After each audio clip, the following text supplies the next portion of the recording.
Bonsoir à tous. Je viens, comme promis, faire un nouveau focus sur l'ICO de Maye Yamotema, un focus sur ce que je vais appeler la famille, hein. Pourquoi avoir pensé à solliciter la famille pour aider les zones rurales? Alors, je pense que, disons, c'est le sentiment que j'ai aujourd'hui, euh, aider sa famille, aider sa famille élargie, comme les appelle en République démocratique du Congo, c'est pas forcément quelque chose qui est bien vu pour des raisons historiques en fait. Le fait de se réunir par origine, qu'on appelle tribu à tort, hein, parce que la famille c'est pas la tribu. Dans les mots français, la famille, on va dire, c'est la famille, et la tribu, ce sont des familles particulières qui considèrent qu'elles s'occupent que de leur famille. Or, les familles au sens africain, ce sont des familles qui s'occupent bien sûr de leurs membres, mais aussi des autres membres et qui cherchent à faire des alliances avec les autres familles. Donc ce ne sont pas des tribus, donc ce sont des grandes familles qui cherchent à rester ensemble et qui cherchent à s'étendre en s'alliant avec d'autres familles et dont le fruit de l'alliance est souvent les enfants à naître qui scellent l'union des familles, qui font que la famille devient encore plus grande. Et un des héritages de ces pratiques ancestrales, de cette façon de voir les familles, se trouve dans le mariage traditionnel qui persiste en Afrique, qui est un mariage qui n'est pas devant les institutions, ni devant les prêtres, mais qui est devant la famille. C'est-à-dire que les deux familles se réunissent et font une alliance par le biais des enfants qui vont se marier et des petits-enfants qui vont naître. Donc la famille au sens africain, ben, c'est une famille qui est très très grande déjà, qui ne se limite pas au papa et maman et qui va au-delà. Et c'est aussi une famille qui est généralement inclusive parce que ben, très facilement, on va dire, euh, cette personne-là, c'est ma sœur, alors qu'on n'a pas forcément de lien avec elle, mais c'est juste le fait qu'elle habite à côté, qu'elle est dans la famille, qu'on la connaît, qu'on l'aime bien. Et donc, le concept de famille est beaucoup plus large que celui qu'on a en Europe. Mais pour des raisons, on va dire, historique, pour simplifier les choses, le fait de faire référence à sa famille, de vouloir bien s'en occuper, de la mettre en valeur, c'est quelque chose aujourd'hui qui est, on va dire, assez mal vu. Alors pour moi, ça me surprend, d'autant plus que je vis aujourd'hui en Europe et que les Européens, même s'ils ne le disent pas, ils s'organisent en famille. Ne serait-ce que le fait de dire qu'une nation, par exemple soit la France, la Belgique ou autre, ben, les Français s'occupent des Français, les Belges s'occupent des Belges, et les Danois s'occupent des Danois. Et quand on voit la République démocratique du Congo, ben, on est dans ces mêmes échelles, donc c'est logique que chaque région s'occupe des enfants de sa région. Et aussi les Français qui vont à l'étranger, en dehors des frontières de la France, eh ben, ils parlent le français, ils se considèrent comme français, ils cherchent à s'intégrer là où ils sont, mais ils sont attachés à leur pays d'origine. Et quand il y a un Français qui est à l'étranger, qui est en danger, la communauté française se met ensemble pour aller la chercher. Et par ailleurs, les communautés françaises créent des écoles, on crée des clubs, des choses comme ça, pour que les familles françaises qui sont à l'étranger se réunissent entre elles. Donc le fait de se réunir, de se considérer dans un groupe, c'est quelque chose de tout à fait humain et qui est en fait humain, mais aussi très pratique parce que ça fait partie de l'identité. Et c'est tellement naturel chez la plupart des humains qu'il y a des phénomènes comme des personnes qui vont aimer un groupe de foot, ils ont un club de foot et faire en sorte que ça devienne presque leur famille, que les supporters fassent partie de leur famille et qu'ils se sentent attachés même s'ils ne sont pas du pays. C'est pour ça que de par le monde, on a des supporters du Barça, le ville de Barcelone en Espagne, on a d'autres supporters du PSG et d'autres villes et on va aimer comme ça et s'attacher à d'autres familles pour des raisons qui nous sont propres, parce que ça fait partie de notre identité. Et le fait de pouvoir faire référence à une identité, c'est faire référence à des choses qui nous parlent et qui nous permettent de nous faciliter la vie. Hein, par exemple, si moi je parle français, donc je suis plus à l'aise dans une communauté qui parle français parce que c'est plus facile de communiquer. Donc voilà, c'est pour une raison très pratique que c'est plus facile de s'organiser en famille. Alors c'est sûr qu'aujourd'hui l'État prend l'organisation familiale en Afrique et de par le monde, elle est moins importante qu'avant, parce qu'avant, les familles, les territoires étaient vraiment liés. Aujourd'hui, les familles se mélangent, et donc c'est plus, comment dire, il y a, on va dire, une organisation étatique un peu transversale qui est plus importante. Mais l'organisation familiale reste là. Donc moi, j'ai vécu dans des villages, dans des petites villes, hein, pas dans des grandes villes, et tout le monde s'organise en famille. On appelle son cousin pour lui demander s'il peut pas nous dépanner. On sait qu'il travaille à tel endroit. On essaye de faire son réseau familial et c'est une véritable force. Et que ce soit les familles simples comme les grandes familles, on utilise le réseau familial. Donc c'est dans ce cadre-là que Mayele Yamotema, de façon très spontanée, fait appel à la famille en disant nous avons dans les zones rurales des familles qui ont un besoin qui est de se rendre plus autonomes. Et paradoxalement, pour être plus autonome au départ, il faut avoir un certain outillage, une formation, certains éléments apportés qui vont nous permettre d'être autonomes plus vite. On peut être autonome, on va dire en 100 ans, en 200 ans, les familles peuvent redevenir autonomes sans souci, sauf que ça prend du temps. Si on veut que ça aille vite, il faut essayer et accéder à des choses qu'on nous trouve à l'extérieur, des connaissances à l'extérieur, des technologies à l'extérieur pour pouvoir aller plus vite. Et donc l'idée c'est de dire ce petit coup de pouce de départ, sollicitons les membres de la famille qui sont dans la diaspora, qui ont un pouvoir d'achat plus conséquent, qui ont des devises, et profitons de ces familles-là pour donner ce coup de pouce aux familles qui sont dans zone rurale. Alors ça c'est parce que c'est immédiat, parce que c'est logique, parce que c'est efficace aussi, parce que dans la famille aussi on a un poids. Moi je suis quelqu'un d'assez sensible. Quand je vois des êtres humains qui souffrent, je me sens concernée. Mais si je vois des personnes de ma famille qui sont liées à moi qui souffrent, je me sens en responsabilité. Alors que si ce sont des personnes à l'autre bout de la planète avec lesquelles je n'ai pas forcément de lien direct, familial, je vais être sensible, mais je ne vais pas me sentir responsable. Et donc c'est cet appel-là à la responsabilité de dire, il y a des personnes qui descendent du même ancêtre que moi, parfois à 1, 2, 3, 4 générations. C'est ma famille, ils ont besoin de moi, j'ai la capacité aujourd'hui de mettre une certaine somme par mois pour les aider et pour aider ma famille, au même titre que cette famille pourrait un jour m'aider moi quand je suis en difficulté. Donc c'est quelque chose d'assez simple, mais aussi ça répond à quelque chose de plus compliqué, disons, qui est lié au contexte particulier de la République démocratique du Congo et on va dire de l'Afrique en général et de ce qu'on appelle les pays émergents. L'organisation étatique, par exemple, je reprends la France que je connais bien, c'est une organisation qui a été faite dans des temps assez anciens, c'est des centaines d'années, par des régimes qui étaient très forts. Je pense notamment au régime de la monarchie avec Louis XIV et ensuite avec Napoléon, qui ont eu des gouvernants puissants et qui avaient vraiment à cœur d'imposer une organisation. Et ces organisations-là ont été faites sur tout le territoire et ont, on va dire, imprimé des façons de faire et une organisation qui est restée dans l'histoire quel que soit le temps et qui ont fait que aujourd'hui la France elle est assise sur ce patrimoine organisationnel et qui est là et qui tourne et quels que soient les événements qui arrivent à la France et aux Français, ces organisations là sont en place Et quels que soient d'ailleurs les dirigeants, on a les institutions qui tournent. La Poste, elle fonctionne pratiquement comme elle fonctionnait du temps de Louis XIV.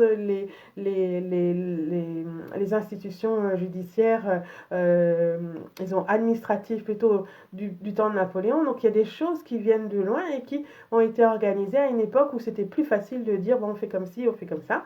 Et aujourd'hui, ces administrations souffrent parce que c'est beaucoup plus lourd, elles ont pris beaucoup plus d'ampleur, heureusement qu'il y a l'informatique.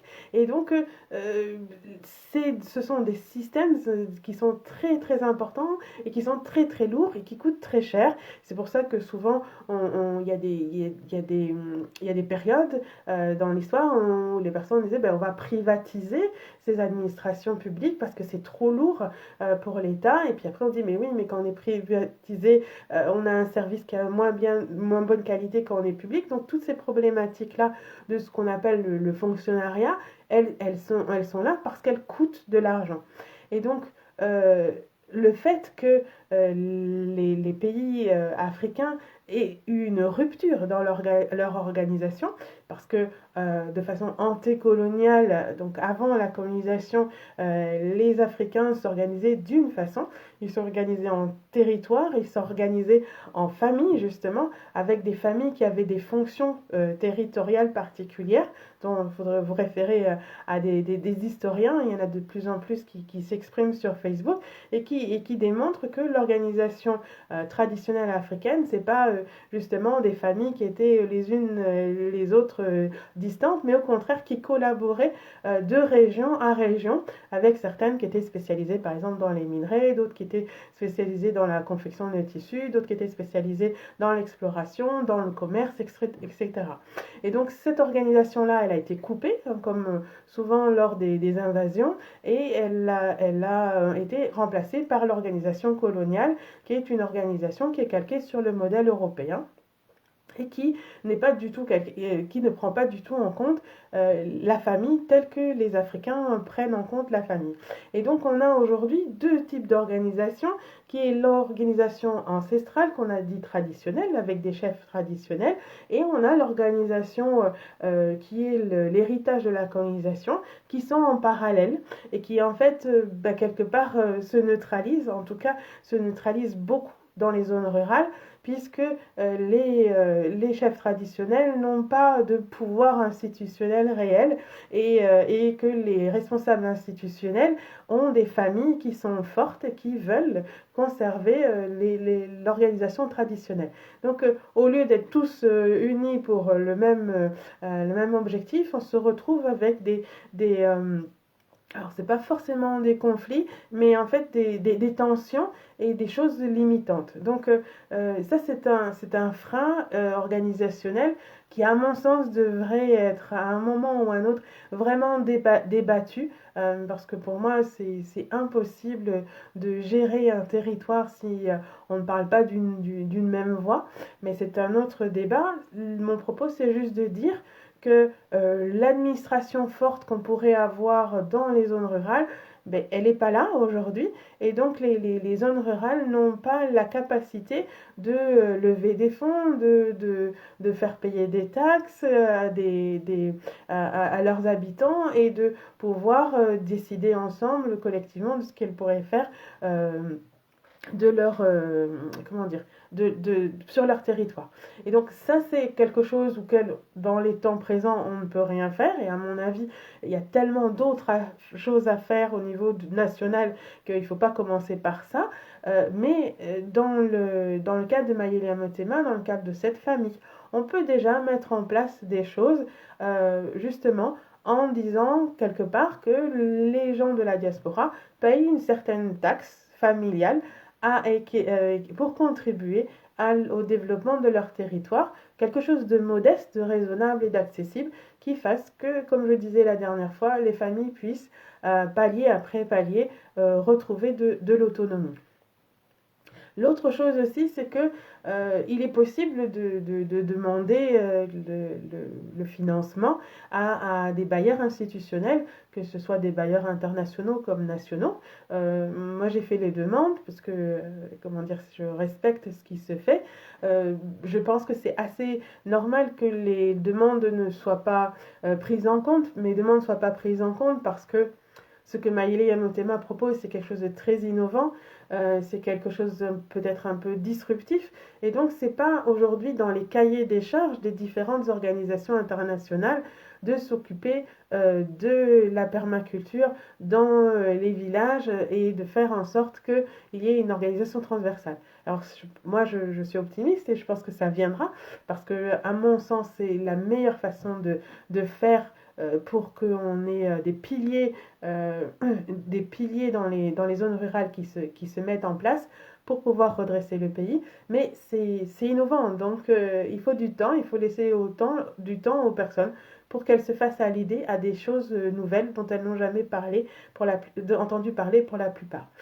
Mais l'autre aspect aussi, c'est que de manière générale, quand on a des fonds collectifs, ça peut être des fonds très importants, et là, on a besoin de personnes pour les gérer.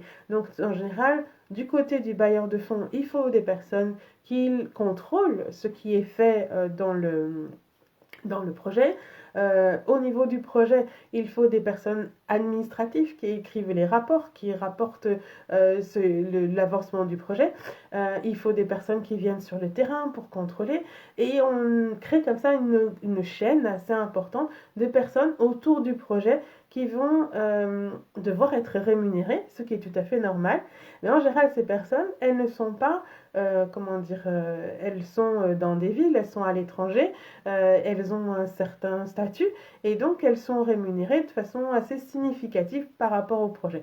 Et de manière globale, de ce que je vois, la plupart des projets qui sont financés par des bailleurs, on va dire, traditionnels, le ratio entre l'argent qui est mis à disposition du projet et l'argent qui est réellement perçu par les personnes qui en ont besoin, il est très faible. Je pense que s'ils reçoivent 25% de l'argent des fonds de départ, c'est beaucoup. Moi, j'ai vu beaucoup de projets européens où quand on fait le calcul, au final, qu'est-ce qui a été donné aux familles sur le terrain, c'est extrêmement peu. Hein, c'est extrêmement peu. Et c'est pas... c'est comme ça, c'est obligatoire, c'est comme ça, c'est les coûts des projets pour un tas de raisons. Le coût administratif de projet est important. Et donc moi, dans Mayele Yamotema, l'idée c'est l'argent de la famille, c'est une famille qui est dans la diaspora, qui travaille et qui met de son argent. Donc l'idée c'est que sur les 50 euros qu'elle met par mois, donc les 600 euros par an, il y ait au maximum 50 euros qui soient dédiés à l'administration et le reste soit vraiment dédié sur le terrain. Ça, c'est vraiment l'objectif de Mayele Yamotema. En tout cas, c'est comme ça que la conception est orientée pour dire on se débrouille pour avoir un système d'information qui fasse qu'à terme, on n'est pas une administration super lourde et qu'on ait au contraire quelque chose de très léger pour que l'argent, le maximum, en fait, nourrisse vraiment les familles et nourrissent pas les différentes personnes qui sont autour. Alors, chacun doit vivre, mais j'estime qu'il y a plein d'opportunités ailleurs pour pouvoir vivre. Et donc, je pense que c'est vraiment dommage qu'on ait à ponctionner sur de l'argent qui est destiné à des personnes qui ont vraiment des gros besoins parce qu'au final on se dit ben, les 75% nourrissent pas les gens qui en ont besoin et nourrissent des personnes qui n'en ont pas forcément besoin et c'est contre-productif et je pense aussi que ça, ça distille l'appétence d'un prédatrice en fait de dire ben voilà un beau projet qui passe sur ce projet je sais pas 1 million de dollars moi je vais pouvoir en avoir autant donc c'est pas forcément quelque chose qui permet de rationaliser le financement donc Là, c'est encore une proposition innovante de Maëlia Motema, c'est de travailler sur l'administration pour que la coordination coûte le moins cher possible et donc de l'automatiser par, par l'informatique. Euh, voilà, je vais finir là-dessus. Donc, c'était vraiment pour expliquer encore une fois comment Maëlia Motema innove. C'est peut-être un petit peu c'est inhabituel, donc, mais c'est dans l'air du temps, puisqu'on voit que de manière générale, les administrations qui ont recours à l'informatique deviennent plus efficaces, parce que l'être humain, en fait, même s'il est de bonne volonté ou autre, ne peut pas avoir comment dire, d'abord il est payé, la machine n'est pas forcément payée, donc il y a un coût, mais l'être humain fonctionne différemment que la machine. Et la machine, elle va très vite et elle oublie certaines choses et donc il faut laisser la machine faire ce qui se fait tout le temps. Et quand il y a des difficultés, quand il y a des choses qui ne sont pas habituelles, alors là, c'est l'être humain qui est beaucoup plus performant que la machine qui doit prendre le relais. Mais ça se conçoit et aujourd'hui, on a tous les outils informatiques pour le faire. Et je pense que la République démocratique du Congo ne peut pas se priver de ses savoir-faire informatiques aujourd'hui parce que le temps de mettre en place une organisation est trop long. Donc il faut avoir une capacité de déploiement très rapide pour pouvoir faire en sorte que les personnes aient la confiance dans ce qui est proposé. Si on fait quelque chose à un endroit dans un projet pilote, le temps que ce projet pilote réussisse et qu'on le mette dans les différents endroits, c'est vraiment trop long pour que les personnes puissent l'adopter. Et donc l'informatique est vraiment le moyen de dire ça marche à un endroit en même pas en un clic, on le déploie à 100 endroits, 1000 endroits et comme ça on progresse vite et comme ça les personnes disent ah ben j'ai vu ça, ça marche ailleurs et je peux l'adopter rapidement parce que si je dois attendre 2 3 ans que ça se mette en place, ben, je vais m'organiser différemment et quand ce sera arrivé chez moi, eh ben j'aurais trouvé une autre solution. Donc le déploiement informatique des institutions pour moi me semble, disons, des institutions, des organisations me semble important. Et en tout cas, Mayeli Motema se veut être force de proposition. Voilà, je vous remercie pour votre attention et puis je reviendrai demain pour faire un autre focus. Sinon, je suis disponible pour répondre à vos questions, comme je dis, inbox, par mail à Mayeli Yamotema, aussi sur 3 tonnes de nourriture dans ton jardin. Voilà, bonne soirée à tous. Merci.